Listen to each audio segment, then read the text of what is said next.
any diplomatic initiative between Pakistan and India will be less likely unless they are provided with intermediary services by other major powers or by the United Nations itself.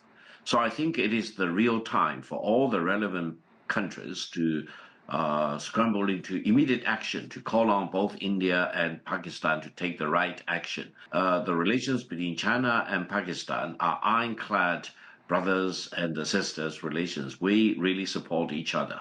So if any escalation of the tension will threaten the legitimate interest of the sovereignty and territorial integrity of Pakistan, I don't think any country should second guess the Chinese commitment to protecting and defending the legitimate interests, especially relating to the sovereignty and territorial integrity of Pakistan.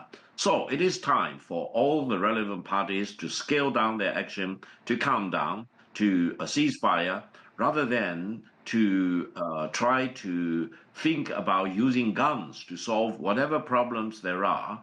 And if you suspect any involvement in a terrorist attack, come up with proof and evidence rather than seizing the moment to take military action against another country, to strike into the other country's territory, causing civilian death, for example. And allow me to add, in the context of war, any stopping of a dam or stopping the flow of the water, causing drought or loss of life in another country may be considered as a war crime.